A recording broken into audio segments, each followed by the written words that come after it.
Well,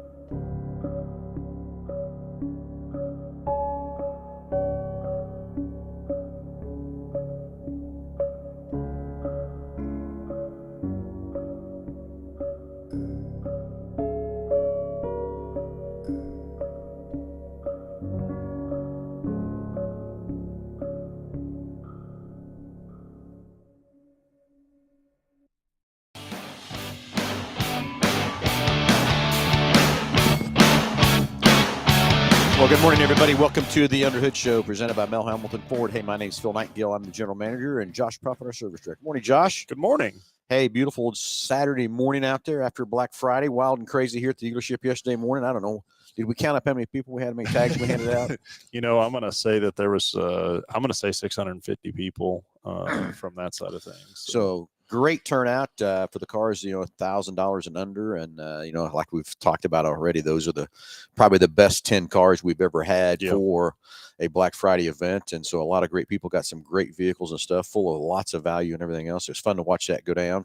But you think 650 we had here? Huh? Yeah, I'm going to say there was probably 650 people here. I didn't see it, seen kind of the handing out the tags and making sure everybody was getting drawn and part of the crowd, but I didn't see the other side of it as far as what vehicle went when and stuff like that. So you'll have to kind of give me a rundown of how that went and everything like that. But surprisingly, I don't think the $99 car went pretty early in the deal from that side of it too. So usually it's one of the last ones to go. Yeah. And I put the cars in line again, how I always done it. Yeah. But yeah, the 99 car went, I believe, fourth. And it was kind of funny. The top, the $8.99 and $7.99. No, it was $7.99 and $6.99 were the last two to go. No, I'm wrong again. It was $5.99 and $6.99 were the last two to go from that part. So that Denali Yukon was pretty cool, and then the truck went pretty early. The F-150 was first. It was the first one out of the deal, I'm pretty sure. Yeah, it was the first one to go and stuff too. So check out our Facebook page for all the pictures and stuff. A lot of things posted. I'm sure we'll post some more up Monday on different things we did. But then we came inside and gave away a bunch of prizes too, and lots of cash went out of that deal. So if you missed our Black Friday, it's your own fault. You should have been here because it was a lot of fun and exciting and a great crowd. And then, of course, yesterday, everybody that bought a vehicle got a prize, and we had all kinds of stuff in here. As you see, there's still some TVs in here, Josh. Yep.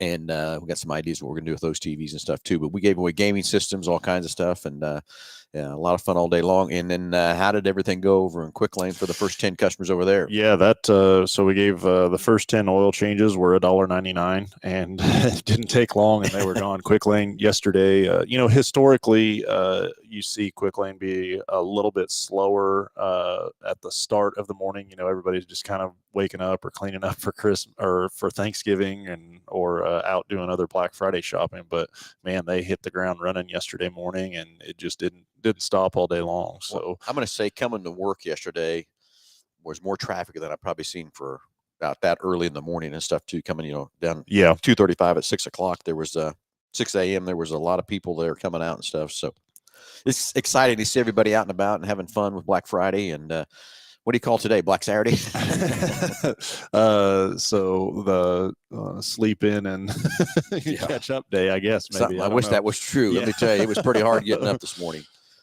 From that part. So anyway, yesterday afternoon, so we got through yesterday pretty good and sold a lot of cars and everything else too. And then we had the corral cars over there. We put 50 cars in the corral and gave $5,000 off of those cars. And no, I did not go in and mark them up and do anything stupid like that. It's still, those vehicles are exactly what they were priced, and got $5,000. We sold 18 out of that 50 yesterday that people got $5,000. I need to find out the stats of how many people, because you had a choice. You could take the $5,000 as a check, or you put it down towards the car. You need to get the stats on that and see how many people actually took the $5,000 or how many people put the $5,000 down towards their vehicle purchase or whatever. But some great exciting values there also. And that's one thing about Black Friday here at Mel Hambelton Ford. It's a true Black Friday, great values, great things and stuff like that too. So from that part, 316-462-3673. Hey, anything ailing your car, tires, brakes, batteries, or you want to talk about Black Friday, want to talk about new products, whatever it might be, we're here to answer your questions and give you a great price package valued over $130 for each and every caller. As always, Josh, what's in that price package valued over $130? So we're going to mail it out to you, but it's going to consist of the works, which is an oil change and tire rotation. We use Motorcraft oil and filter products here at Mel Hambelton Ford. While we're performing that, we're also going to complete a multi-point inspection, checking over that vehicle, all the brakes, tires, steering, suspension, all the safety-related components. You'll also get yourself complete nitrogen for your tires, so you get all the great benefits that nitrogen has to offer. You're going to get $10 to Mel's Diner, so you can get yourself something to eat and drink while you're here with us at the big corner. And then you'll also receive a BG products package, which is going to consist of a can of MOA or motor oil additive for your engine oil, and then CF5 for your fuel system. Again, just getting that vehicle geared up and ready to go for that next 5,000 miles of driving. So I think what we need to do, let's try this today. Right. So it's $130 value in this package here. Yep. I would substitute the package for $130 towards a service. So we'd give them like a gift card, one of the gift cards for $130 instead of everything is included in the package. Just $130. $130. So if you need a mechanical repair or you want to buy a part or something like that, it'd just be a gift card to Mel Hambelton Ford for $130. All right, let's get the callers going. Let's see who wants to have the price package or would like to have $130 towards. I mean, that could go towards a Traxxas car. That could go towards anything in the racing stuff too. Yeah.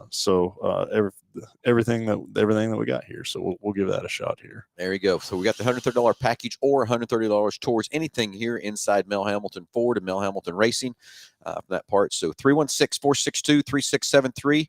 That's the number that dials right in the main front desk to tell the gals you want to get patched in the podcast. We'll get you patched in here and what you got. So anyway, Josh, another thing we did on Black Friday was after we announced what we do, we take all the salespeople in and they get to put a card in the bucket and they get to draw for who sells the first 10. Yep. Yeah. So after we got those first 10 done, we had another little surprise for the salespeople, and we had the 21 Lightning Pro or the 22 Lightning Pro. We had the 21 Bronco demo that we've put the lift kit on and wheels and tires and all the accessories, and then we had the 22 Maverick Hybrid, which is the most sought out after hybrid. I mean, Maverick there is the hybrid demo. And we put them for sale. We were going to keep them for a little longer. And me and Lisa got together and said, you know what, let's sell them. Well, those things were gone. All three of them were gone before 8:30. Yeah. So that was also kind of fun. Some good people got some great cars there and stuff too on those three vehicles. So lots of exciting stuff here at Mel Hambelton Ford Black Friday. You don't want to miss it next year. So make plans to be out here because I'm sure Lisa's going to blow it up even bigger and better next year from that part too. So yeah, every year that's something that's definitely grown for sure. And it's a lot of fun. It's a lot of excitement to see some of those winners. And when you can buy a car for $99 or even a $991, a $999 car, it's definitely a lot of excitement for sure. Well, and I had the minimum I had, it was 40. I looked at it, it's $4,100 that we owned the cheapest car out there from that part. And the highest was $6,800 that we had in those cars to sell them from that standpoint. We had one. This is something when you start this deal, October, we do. Maybe even a little earlier than that, as far as hand selecting these things. And I can't tell you how many that went through the shop and didn't make the cut to be a $99 car. We had quite a few that didn't make it. That's for sure. So anyway, hey, let's get the phones ringing. 316-462-3673, either the $130 package or $130 towards anything inside here at Mel Hambelton Ford. Anyway, I wish Nick and I and Jake flew up to Lincoln, Nebraska yesterday. Left here about 3 o'clock and went up to the meet and greet for the IMCA banquet, which is a lot of fun. We went and met up there at the Speedway Museum. And any of you race fans, I'm telling you that if you need something very cool to do, is you've got to run up to Lincoln, Nebraska, and you've got to see that Speedway Museum. Yeah. It's 3 levels right now. And, Josh, they just are about ready to give the keys over to a 90,000 square foot addition to the museum. Oh, wow. And remember, our warehouse over there is 50,000. This is 90,000. Wow. So they think by this time next year they'll have it open and running because it's going to take that long to fill it and do everything else like that. They have, I remember when you and I went through it back 3 years ago, they had this machine shop area.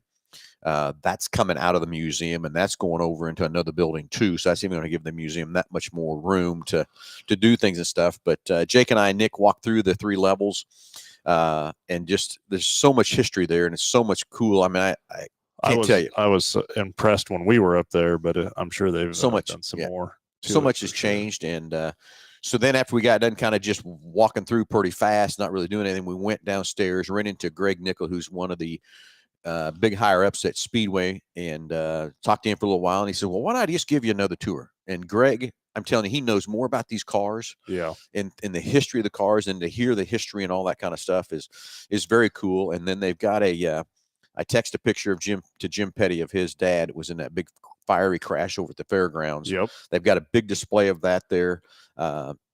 They're in the Indian Museum and stuff for Mr. Petty and stuff too. That I tell you, those pictures are frightening, to be honest with you, from that standpoint. But if you're looking for something to do and really need something that's very cool, if you're even close to Lincoln, Nebraska, you need to stop and go by that museum. I mean, there's everything from Indy cars to sprint cars to.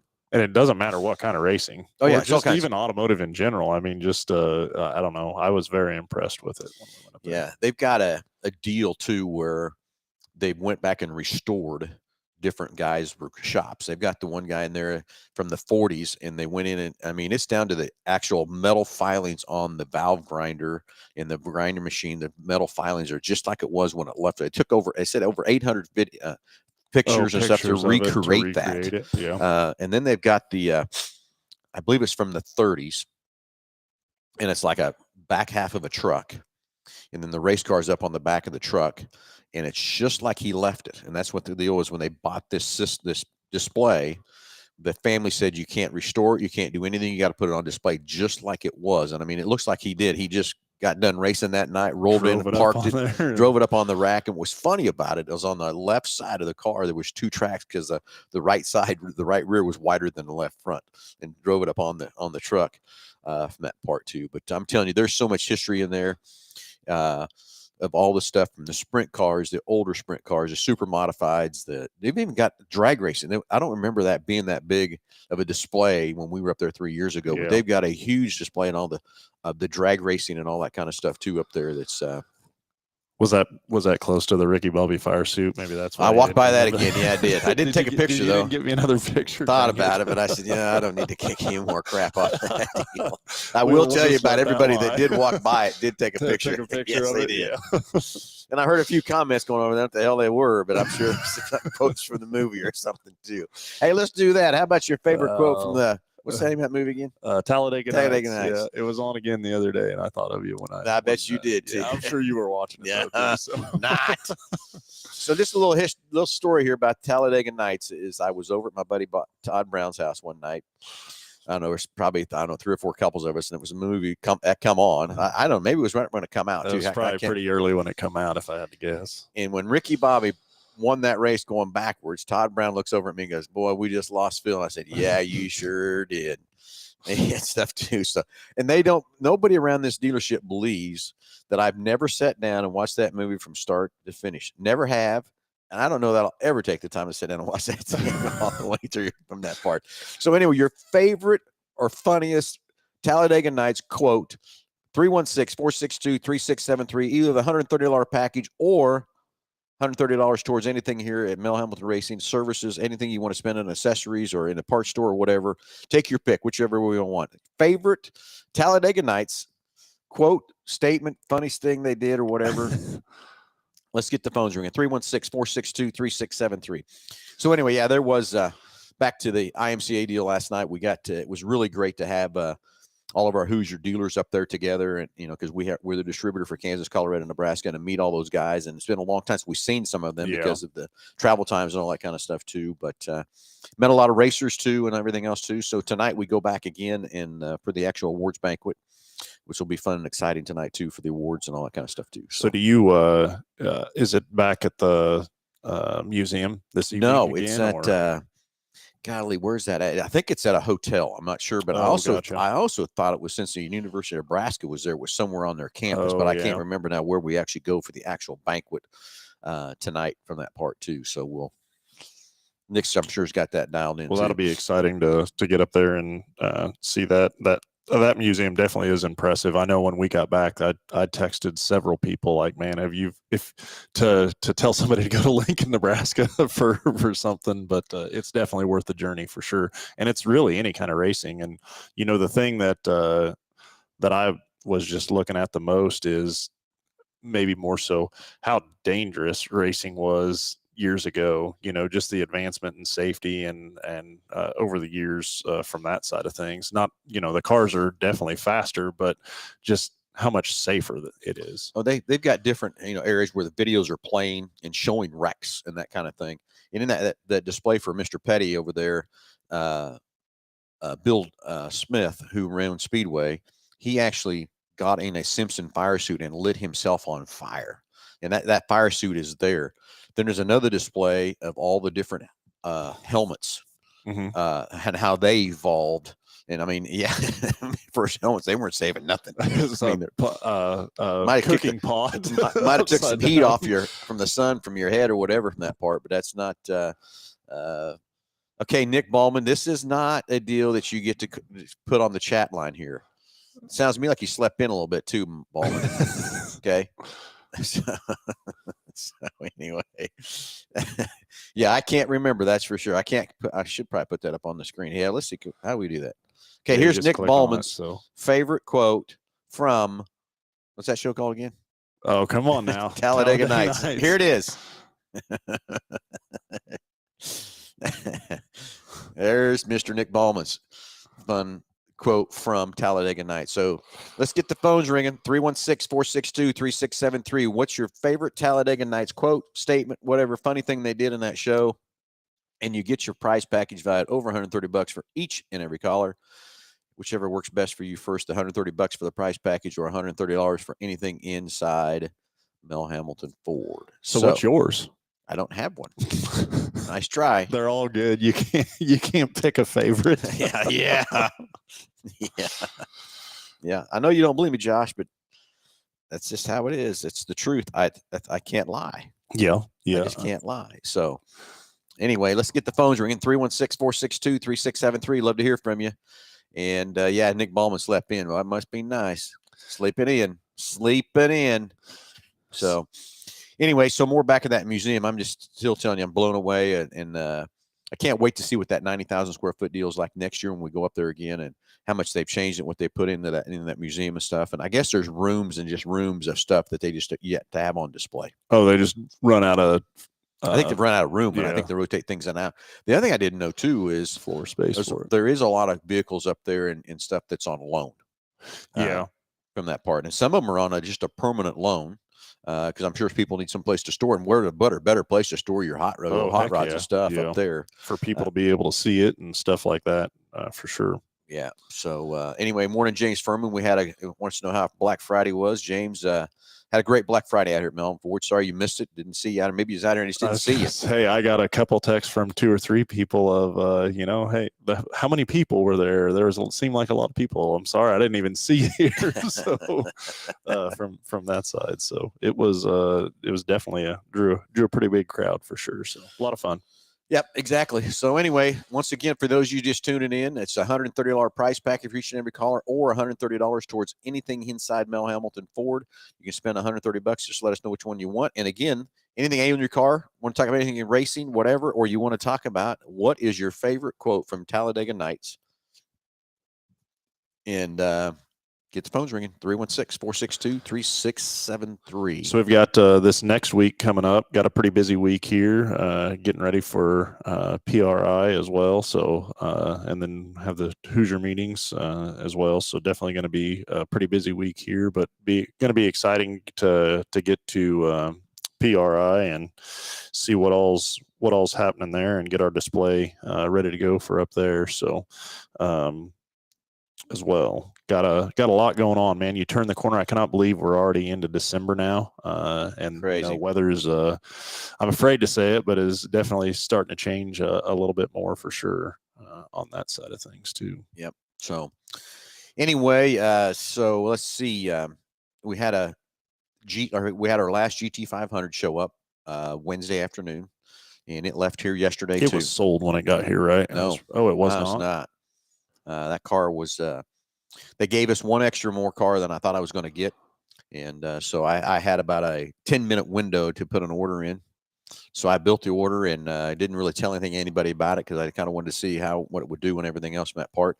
Had a lot of people out of state trying to buy that car. And as for all of you know that when we have our specialty cars or whatever, I want our customers in our area to be able to get the opportunity to purchase those specialty cars, from the GT500s, the Raptors, the Shelby's, all that kind of thing. We always give you a little bit of time for our database to be able to participate in that situation.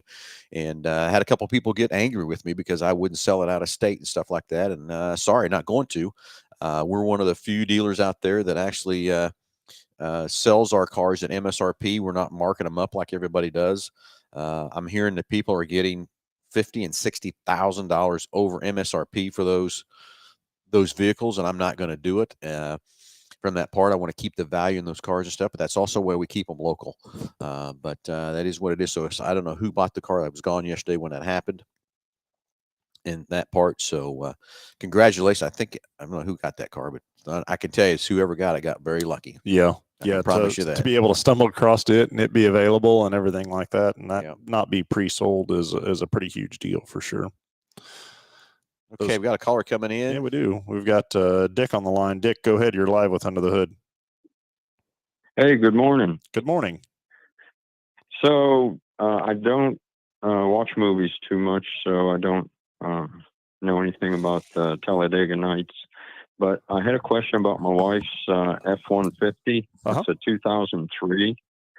And she's noticed that periodically when she starts it up, gets a blue puff of smoke, and it's not every time. And I don't really have it narrowed down to if it's a cold startup or warm startup, or when exactly it's happening. But I was driving the truck a couple of days ago and noticed it after I drove it about a half hour. Then I parked for a couple hours and started it up, and puffs, and then it seems to be fine. So how many miles do you have on the truck roughly? I'm thinking 215 or 20. So like that. A couple of questions I would have. Do you know, does it burn oil at all? As far as like, are you having to add oil in between oil changes or anything like that?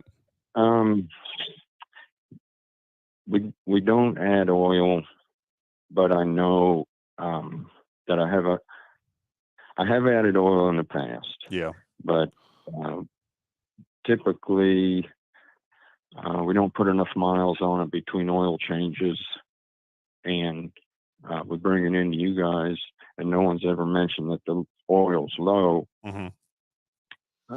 I remember one time when she loaned it out, and they were putting quite a few more miles on it. When we checked it, it was down. It was down lower. Yeah. So a couple of things could be going on. One of them that I would say is probably the most likely cause is just the valve stem seals are getting kind of hard and not doing a great job of cleaning off the valve stems. And typically what happens is you'll notice it'll burn the oil initially on startup, and basically as it sits in between starts, the oil will drain down through those stem seals and into the cylinders, or on top of the valves and into the cylinders, and then it just kind of burns that little bit of residual oil off when you start it up. But the smoke goes away after a while, right? Once it's run for a little while. Right. Yeah, it's just I mean, it's like 10, 15 seconds, maybe not even that long. Yeah. And that's it's pretty typical for higher mileage engines or older engines. For that, that's a pretty common occurrence for sure.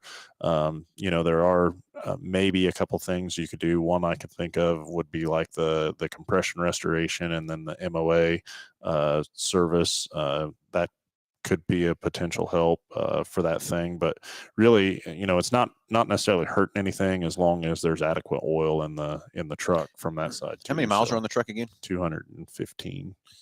On top of this, it's over 200. Yeah, maybe 220. On top of this $130, I want to throw in on top of everything a GDI oil service on one thing that you'll do for us. Okay, is we'll throw in this GDI oil. We'll tell you what that GDI oil change does. But then after we do it, probably, in a couple, 2 or 3 weeks down the road, call us back into the show and give us a report on what's doing different to the truck. But basically, we're going to put some stuff in the oil before we change it. And that's going to go in and clean so many things up in the bottom side of that engine, behind the rings and all that kind of stuff. And Dick, we have people calling us back after we do these oil changes on 30 and 40,000 mile vehicles to talk about how much more power the vehicle's got and how much more better fuel economy they're getting and stuff like that point. But it'd be real interesting to do one with this many miles on it, see what it does, and then call us back and tell us how the truck's performing. And I think with a truck that many miles on it, I know I got difference of opinion where we're going to see a huge improvement or maybe just a little bit of an improvement or whatever. But it'd be a good test to find out. And it may take a couple of different times of that service to really notice a huge difference with that many miles on it, for sure. But it's also my understanding that you guys don't really drive the truck a whole lot. Is that correct? That's correct. And so it does. It does sit quite a bit. Between the 6 months, she doesn't even. She might get I don't know, couple thousand miles on it. And then, so that was going to be, you're not even getting 5,000 miles on it in 6 months. And then that was going to be my next question too, is that when you guys are driving it, are you driving an adequate distance, or is it just kind of shorter trips and then shutting the thing off? For her, it's the short trips. For me, we live in Wilmington, so I'm usually driving up to Wichita. Yeah.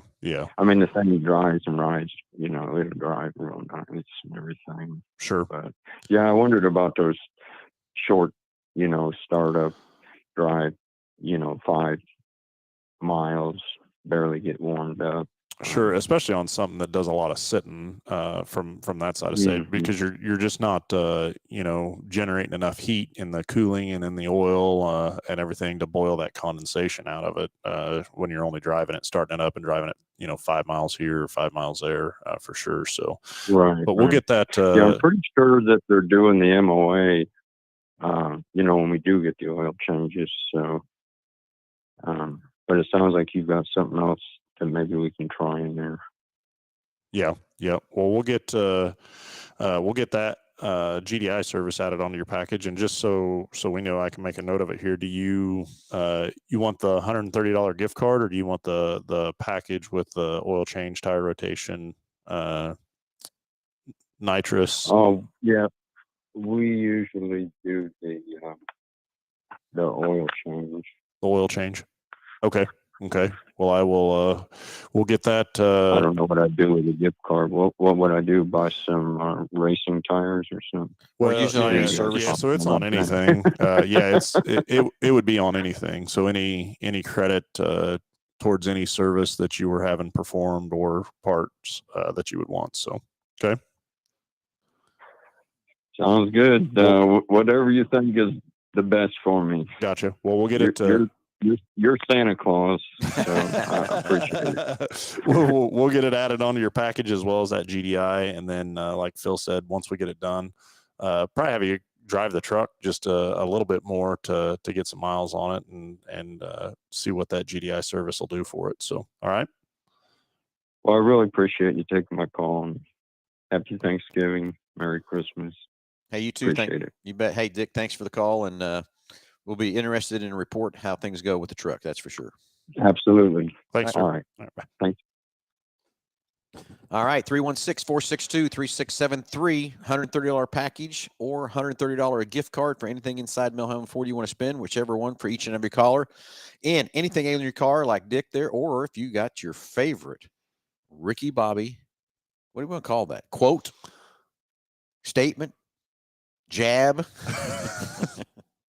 Funny thing from Talladega Nights, you can get a price package for each and every caller. 316-462-3673. So anyway, Josh, and it's going to be interesting on Dick's truck there when it comes. We get that thing serviced up and see what it does, and of course, it might take a little bit longer to get some results out of it. Like you said, not driving it very much or anything else either. And the other thing with that many miles on it too, I'd wondered if it would take a couple of different services to really help his situation. Yeah, kind of go in more detail. What we're talking about there is basically this GDI oil services from BG Products, and basically, as your engine runs and the carbon builds inside the top of the pistons, there's carbon that builds on the bottom side of the rings. And what happens is that carbon builds up and the rings can't basically expand and seal to the cylinder. So you're getting blow by coming down through there. and everything else. But we put this additive in the oil, run it for about 15 minutes, and then drain it. And that's going to bust up all that carbon and everything in there, and then come back and see all that stuff that comes out of that. I've seen some of them come out of that oil just blacker and black that comes out of those situations and stuff too. But then we top it off with some new oil and filter, and then we add in a can of MOA, motor oil additive from BG Products, and that's just a additive package that helps keep the, as your oil starts to break down somewhere around the 2,000 miles, the MOA is going to keep that additive package in there and not let it break down to, maybe 4,500, maybe even 5,000 miles before it starts to break down. From that part. So a great service. And I'm going to tell you that if I, on my vehicles and stuff like that, of course, I have demos, so that doesn't make any difference. But if I had a vehicle, I would be doing a GDI service. I'm telling you, every time, just to keep it clean and fresh and all that kind of stuff too. And for that part, we get into a lot of situations where customers may not be as observant to oil change stickers for sure, or just life gets in the way and you look up and, oh my gosh, I'm 1,200 miles over or 1,300 miles over or whatever. And definitely in those particular situations, I'm a huge advocate of that. And then at least every third service to do a GDI service to these vehicles. You are the advancement in the fuel systems has changed so much, and everybody to explain that process and where they're introducing the fuel, and then when they change where they're introducing the fuel, the cause and effect of how maintenance needed to change because of what they're doing there is huge. And that's where BG just does so much research and development just to know that what the chemical you're buying, they're making sure that you're getting your value out of it. That's for sure. And like you said, Josh, when you look up and you're 1,000 over or 2,000 over, that is definitely a very, very time to throw that GDI service on top of that. When you've missed your oil change or got busy and just couldn't get in or whatever from that part. Very good example of when you need to do that GDI service whenever you have to go over. Hopefully you don't go over. I mean, I don't hope you all understand when you're lubricating your oil. That's the other thing we talked about up there in the warehouse, looking at some of the engines that they had, from the older days and everything else from that part. And that's one thing we talked about up there is how they would oil cylinders and how they oil the rods and oil the valves and cams and all that kind of stuff. And, it goes back then, those motors probably didn't live 10,000 miles where you're tearing them apart or doing something. Now today, and then back in my day, we were, overhauling motors at 80, 90,000 miles and grinding valves and stuff. And now if you pull one apart, if you have to pull one apart at 100,000, you can still see the cross hatches. There's hardly any wear in these cylinders anymore. And that's due to just the good products and the good oils that we have compared to the back in the day. But think about those. I mean, we looked at some of those push rods and some of the timing chains they had back in those days. It's crazy that those things even worked. Yeah. And I mean, there's really two in my mind, intervals of failures when something is produced on a powertrain in this day and age. You have a very early onset of failure, which typically is going to be in that 5,000 mile window. So from new to about 5,000 miles, maybe a little bit more from that side of things. But if something breaks in that period, it's because it was assembled wrong. There was a tolerance or specification or something that was too tight.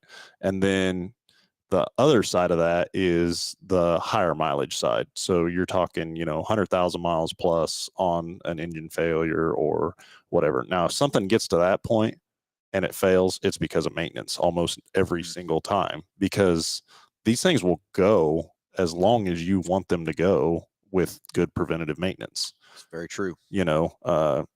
And so you're going to know pretty early in something's life whether it was assembled incorrectly or there was a tolerance too tight or something wasn't quite right during assembly. But on the backside of that, it's just about maintenance almost every single time when we tear into something. Yeah, I mean, the manufacturers have went in and have changed how their tolerances are and all that kind of specs and everything else to make these things live so much longer. But again, like you said, probably 95% of the time it's due to lack of maintenance. And everybody, when you take that dirty engine oil running through there, and I think of how I can explain this to you as a river. I mean, eventually the river keeps getting wider and wider with more water that runs through it. But then you start taking a corrosive oil through there and not lubricating, you're creating extra heat, you're creating extra wear, and those little fine particles are going off, and that's going through your whole engine and everything else too. You're just taking so much life out of your motor that it's crazy by not keeping that thing maintained and everything else too. And what blows my mind is seeing the dollars and cents side of things is that, okay, this engine costs, in this day and age, $10,000. Yeah, $7,000, $8,000, $9,000, $10,000 to put an engine in something. And I think of a $50 oil change. You know what I'm saying? Like it's and I think a lot of times now it's really not so much the expense of maintenance, it's just everybody slowing down and taking the time to do it. Yeah.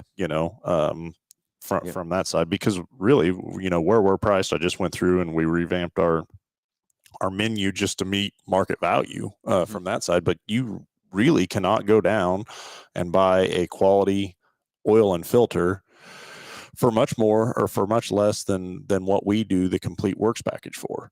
And so it's not a matter of it's just crazy markup. I think it's just more people understanding what the need is, but then also taking the time to achieve that. It's like I talked to a gentleman the other day talking about that, how he just likes to do his own oil change and stuff. And I said, I get it. But I said, think about having a certified technician look underneath your car, under the hood, underneath the side, and checking everything over to make sure everything's okay so you don't miss something. I said, when you're under the ground, jacking it up just a little bit, you're not being able to see the whole car. You're not being able to do all that stuff. I said, then the next thing is you got to dispose of that oil. What are you doing with that oil? From that part. So to me, it's just so much better to have a certified technician go through that car, look at it, see what's going on with it, and make sure it's okay for the next 5,000 miles of driving that you're going to go through. So sure. Anyway, morning, Jason Cox, and James Furman says needs to thank Ricardo at Quick Lane for getting his car back in and figuring out what's going on with it again. Okay, James, you're getting your can't remember what he's got, an Audi?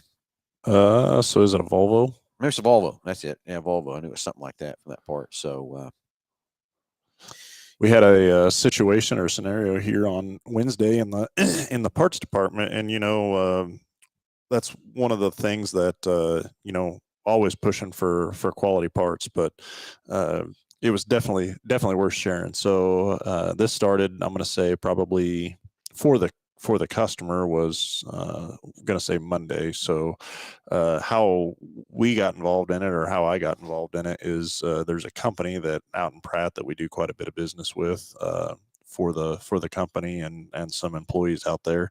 Well, someone in their HR department had taken their vehicle in to an independent garage in Pratt. I think it was on Monday.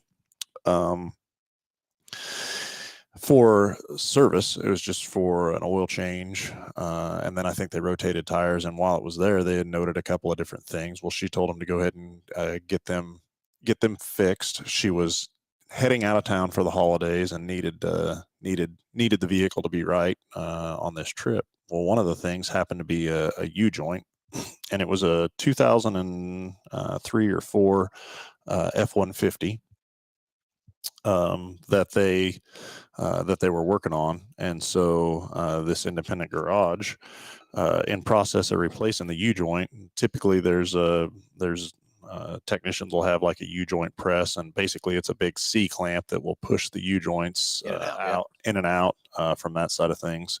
Well, this particular year, make, and model of the vehicle, the manufacturer on the factory U-joint, once it's in place, they'll actually stamp or make impressions in the U-joints in the casting of like the yoke. So basically it takes a piece of the metal and kind of bends it over or folds it over where that U-joint is. Well, when they went to take it out, they didn't deburr or remove those stampings. They just tried running it out with it. They just tried shoving it out. Well, what happened was it broke the yoke on this that's bolted to the differential from that side of things. And so this was, I think, Monday or Tuesday. I think Monday she took it in. Tuesday is when they broke it. And so she got a hold of me midday Tuesday because of the year, make, and model of it. The part they couldn't find this yoke anywhere. That's what I can say. They can't find it, can they? They couldn't find a yoke, and so we were able to locate one. Overnighted it from out in California for her. Had to have the truck for the holidays and stuff like that, and so got the yoke here, got it to them to get it reassembled.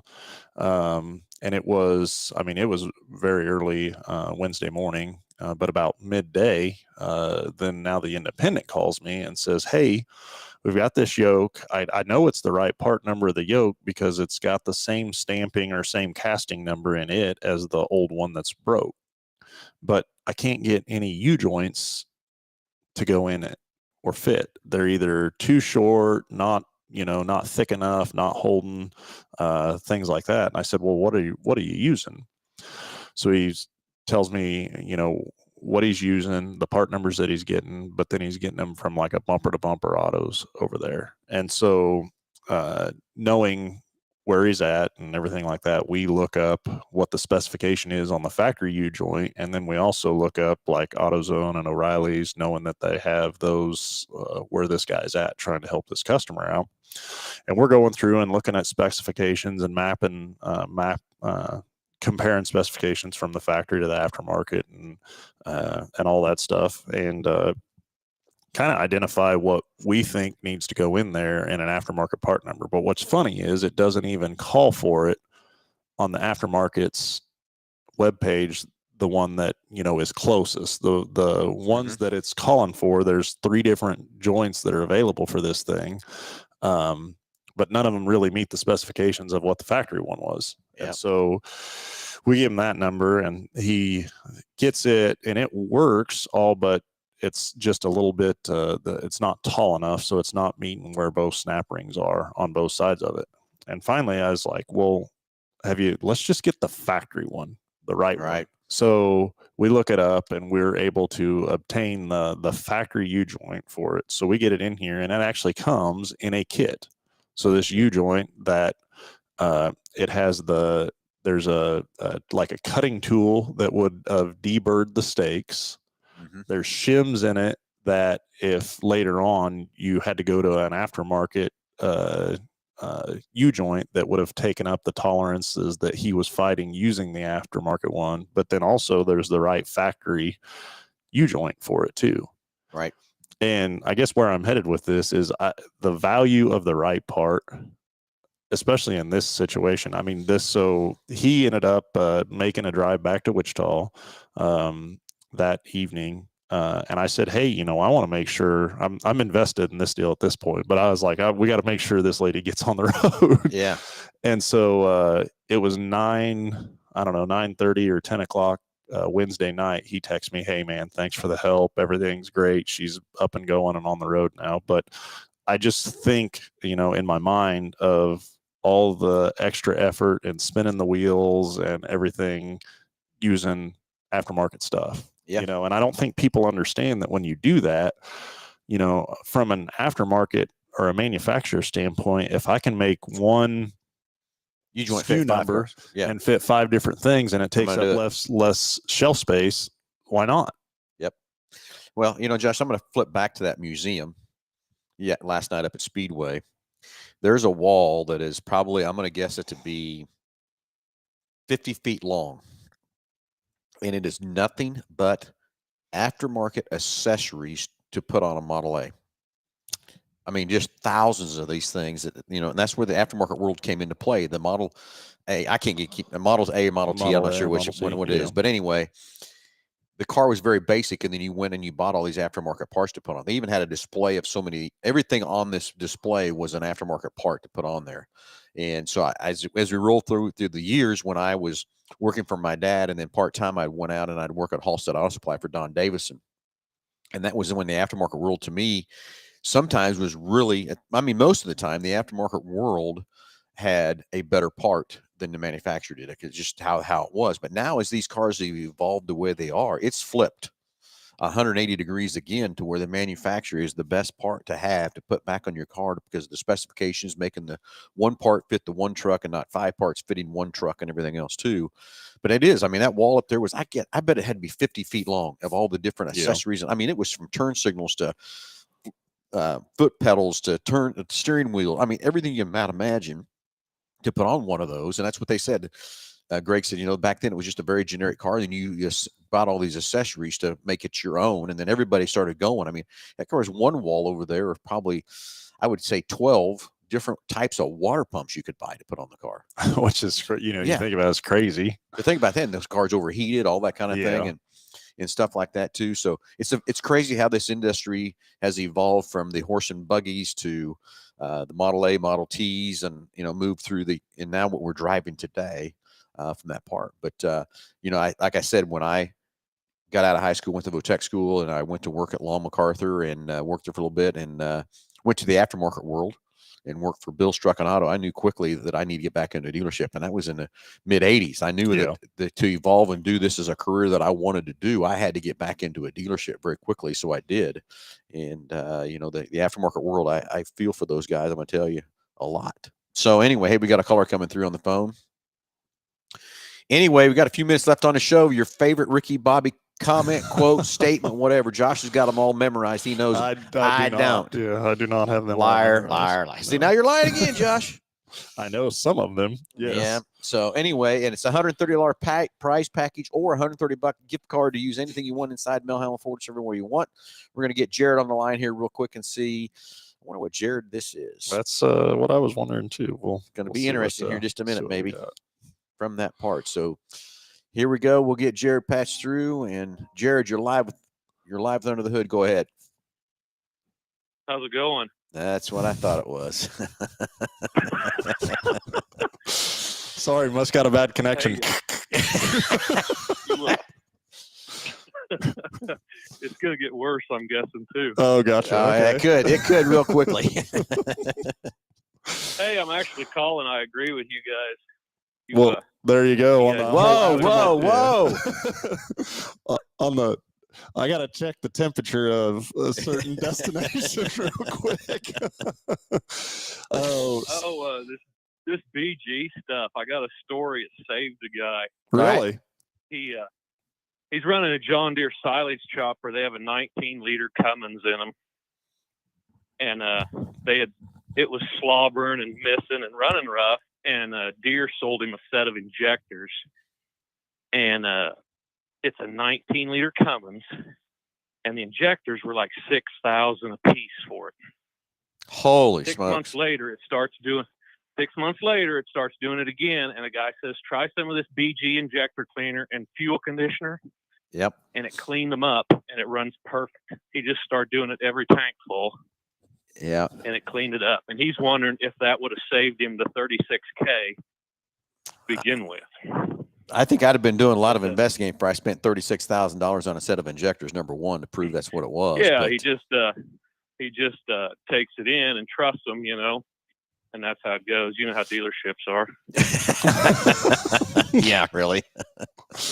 No, I would tell you. Yeah, he was pretty disappointed in the first deal and really happy with the second deal. But I really never hear you mention the diesel fuel stuff much. But this BG stuff is real. Yeah, it is. And, that's right. We don't talk much about the diesel stuff either, but they do got a great line of products for the diesels and stuff like that too. But, okay, so let's go back. That's a 19-liter Cummins. How big a motor is that? That's got to be. Oh, they're like 1,150 cubic inch or something. Yeah. They're in the 800 horsepower range or something like that. Wow. So yeah, it's I was kind of curious, and then too, how long after you put the stuff in it, did it take to clean it up and run it through, like a couple tanks or one tank? Well, that day it starts cleaning up, but he runs it, for 10 hours a day. They run wide open all day. And really? He says you could by the end of the first day, you could tell he'd way over treated it, to begin with. Sound like somebody I know. Never heard of anybody do that. No. Yeah. Well, he probably had. It's good. Yeah, he probably had to really to get it going. It's about how Pat, cleaned it up or whatever, how dirty it was from that part too. So that's the next thing is those things go off an hour. So I wonder how many hours is on it. Yeah, I can't tell you. Don't know. I don't know that, but I know he was really happy, and then he got disappointed in the first deal. God, yeah. I tell you, I'd have to have some good diagnosis going or something. The injectors in that thing are like as big as your arm from your elbow to your wrist or something in it. Yeah. So what is this thing again? Silage cutter. Oh, a silage John cutter. Deere silage. Yeah. Yeah. So And then, when wide open, I wonder he's, how many RPM that is. Probably 2,500, 3,000 RPM, probably. yeah, probably something like that. But Yeah. they're just working their hind end off all day. Yeah.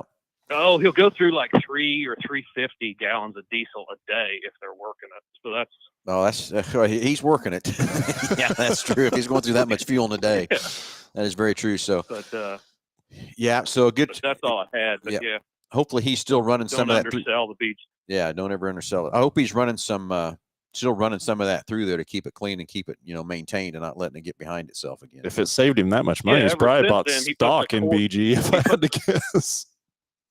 He put the quart of the DFC or whatever it is Yep. now every tank. DFC plus. Yep. Yeah, every tank. That's cool. It's very good. So, Yeah. well, some good proof in the Yeah. pudding that the BG does have some good products out there. Yeah, Josh, we need to probably elaborate some more, and it would be good to bring one of the BG guys in to talk more, just talk about the diesel stuff, because Yep. the stuff we're going, especially with the DEF filters and all that stuff, keeping them clean. Because the more you keep them clean, the less DEF problem you're going to have too. I'm guessing you have a story about an aftermarket part too that bit you in the ass. We'll save that for another day. Just a little chuckle out of that. Did you notice that? Yeah. But I thought I'd give you one. I don't always agree with you. Actually, seldom do I agree with you. Hey, so how about your favorite Ricky Bobby quote from Talladega Nights? Yeah, I don't know. Nobody, we ain't even got. That's a new release in the theaters. New release. I'm waiting for the VHS to come out.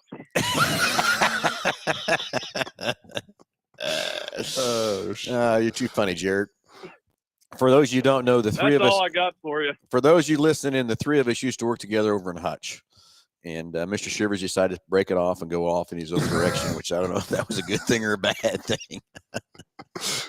I got my fill of management. All right, Jared, have a great weekend, buddy. Thank you. Catch Thanks, you man. later.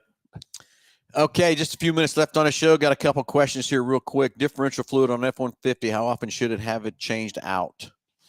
So, there's and again, that's where going back to that multi-point inspection and value in that, it just varies so much between how you use the vehicle. Typically, we see differential fluid to be changed out around the 45,000 mile mark between, rear differentials, front differentials, and then transfer case both. But, pulling a sample of that fluid and really seeing what it looks like is There you go. the defining factor. But typically around 45,000 miles.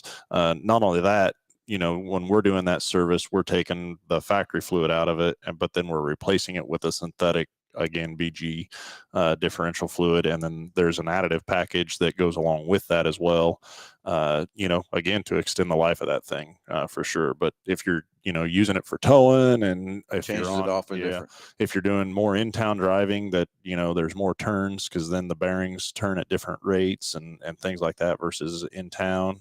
The other thing that's a huge factor on differentials is boats. If you're pulling boats and you're backing boats in and out of the water all the time, Yep. then you're susceptible to moisture getting into those differentials and things like that. So a lot of different variables that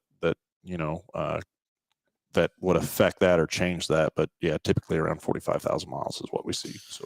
Okay, then did the aftermarket wall, and we're talking about the aftermarket wall up at Speedway at the museum, kit have to jack up the Model A with a 32-inch rims and squat it? Well, let me tell you, those rims are bigger than 32 inches on some of those cars. Yeah. And James, I'm not kidding. Some wood rims too. There was wood. There was wood tires. There was a wood frame. Really? Yes, on one we looked at too. But it was still blew me away how many different things you could put on your Model A or Model T, which I don't know which one it was or whatever from that part. I get them all mixed up from that part too. But yeah, it's they even had a deal. It was lime green and went around the side of the wheel, and we thought it was to help inflate the tire. But no, that was put it when it went in the snow. Had a big old metal thing that went around it from that part. They even had these other ones that had little spikes that actually come around and worked on it. But yeah, that one Model A they had sitting there, the whole thing was nothing but aftermarket parts. The whole thing. and buy the whole complete car. I mean, that's how much you could do to one of those cars back in the day and spend the money on it. So you think about what we're spending on accessories today. So think that they started the accessory wall way back in the teens and 20s from that part to accessorize and make your Model A, Model T exactly how you'd like it yourself. So. Well, and I think, on aftermarket components on today is especially when you get into the electronic side of these things, or in, the case we were talking about diesels and guys wanting to put, delete the diesel exhaust filters and things like that. And man, if the manufacturer could alter it a little bit one way or the other and gain, you hear all these stories of guys saying that they get so much more horsepower or torque or fuel range, miles per gallon. I've heard all sorts of stories. Well, I deleted that and got 20 more miles to gallon. If the manufacturers could do that, they would. Especially on the horsepower and torque. Yeah, it will do that. It'll increase the torque and horsepower, but longevity, what's that look like? You may be able to do it for a short period of time and have fun with it, but man, does it get expensive quick when you start having to put in hard parts or engines. You're just finding the next weakest link at that point. Yep. Exactly. Anyway, that's what we'll do next time. We'll try to get some BG guys in here and talk about the diesel stuff and everything that goes on with that, and gives everybody educate some more things on that. But a good part there from Jared, and a factual thing of spending $36,000 on a set of injectors, or spend a few $100s on some fuel additive to clean it up and make it run correct. Well, I'd be screaming at somebody for 36 grand. I can tell you that. From that standpoint. Hey, anyway, we're running out of time, and Josh, again, we didn't do a very good job. But of course, we did do a good job talking about BG products and all the great things they do for us. Big Corner Creative for all your advertising needs. Yeah, that's our advertising firm right down here. Just a little past Mays and Kellogg, and Jesse and his gang have a great advertising firm down there that do everything you can imagine to advertise your company, from web page designs, vehicle wraps, window wraps. Anything to advertise your company, as those guys say down there at Big Corner Creative. Just Google us. And, of course, Go To Rent. I hope you've got your reservation with Stand Inside here at Mel Hambelton Ford for your rental vehicle. Our fleet isn't as big as it usually is, so I hope you've made your reservation. If you need something bigger to get to Grandma's house for the holidays and stuff like that, too. And we're trying to grow that fleet each and every day. But as everybody knows, these inventory levels are they're coming back, but they're not as fast as I'd like to see them coming back, and everything else, that part, too. So hopefully you got your rental reservation if you need one to get to Grandma's house for the holidays. So anyway, everybody have a great weekend, and we'll talk to you next Saturday.